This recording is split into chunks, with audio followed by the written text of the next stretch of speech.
Hey everyone, James here again. I know it's been a minute since I gave you a COVID-19 concert comeback update, so I wanted to give you the first of 2021 and put all of the news that's been happening into one video. So there are several stories here. I'll try to move through them as fast as possible and we'll see what happens. I'm optimistic and I think you will be too. Starting with the news that you've probably already seen going around, Dr. Anthony Fauci, the top infectious disease expert in the United States, said at a recent panel that he believes live entertainment could return by the fall of 2021. Now, he didn't give a specific date, obviously, but that's the time frame that Fauci believes is most likely to happen. And it all depends on a successful rollout for the COVID-19 vaccine. Now, regardless of how you feel about taking the vaccine or not, Fauci says that we need 70 to 85% of the country to be vaccinated before live music can return in its proper form. And by that I mean indoors, no social distancing, sold out crowd, bands on stage, everyone feels confident being there, 70 to 85%. And while I'm hopeful that that can happen, if you look around, there are some stories about the vaccine rollout not quite going smoothly thus far, but we'll see what happens in the months ahead. But I know fall 2021 feels like an eternity away, and I'm sure many of you would like to go to a concert sooner, and I think that you'll have plenty of opportunities to do so.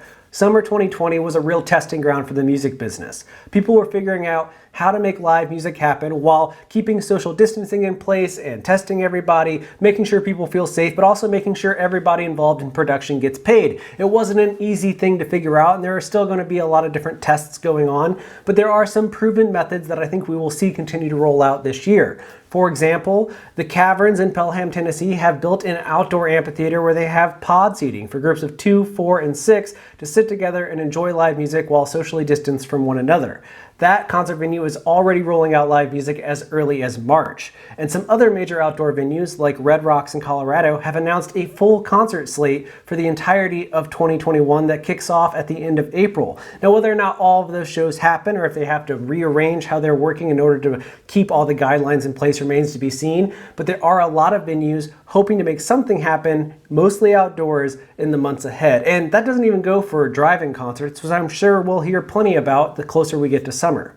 One other aspect of live music that I know many of you are excited to see return are festivals. And to be honest, I don't know how many of the big festivals are actually going to happen this year. I mean, the ones that push to the fall have a higher likelihood of happening, but the rest are probably going to be pushed to 2022, if not just canceled outright. And that's disappointing, but there is some good news. Starting the last weekend in April, Moon Crush is a brand new, socially distant, multi-day music festival happening in Florida's Panhandle. Now, the event includes Sheryl Crow, Margot Price, Yacht Rock Review, Jason Isbell and the 400 Unit, Need to Breathe, and more performing over several days. Fans will have the opportunity to stay on the water or near the water in a condo or a hotel, both reserved in advance through the festival.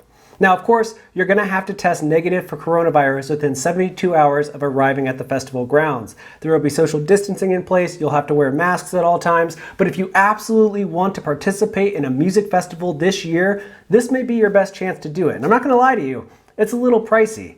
Capping off this round of updates, I need to tell you about the company Razer and their Project Hazel mask. Now, if you haven't seen this yet, it is a state-of-the-art take on the N95 mask, and it's not available for sale yet, but I bet we'll see a lot of these when live music starts to return because A, they look really cool, and B, a lot of consumers are going to continue wearing masks for the foreseeable future just so that they feel safe being around others, which is perfectly fine, and I think that if that's what you want to do, these masks may be for you. Now, as you can see in the video playing over top of my face right now, the Project Hazel masks are really unique. They have this durable design for daily use. They have replaceable filters, rechargeable ventilators. They have a wireless charging case just like AirPods. They have a light up mode around the ventilators so that you can be seen at night but also just have that pop of color. They have voice amp technology that will amplify your voice when you speak while wearing it so that people can hear you clearly.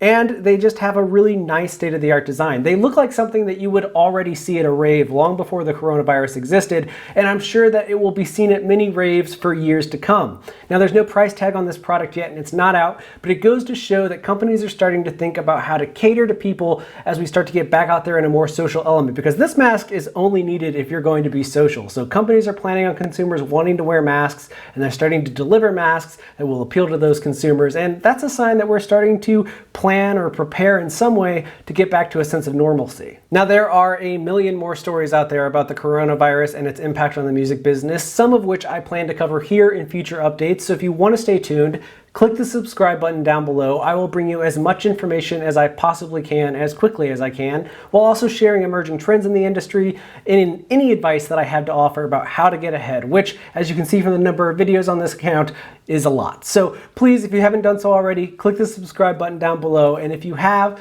thank you for watching. Take care of yourselves. You deserve it.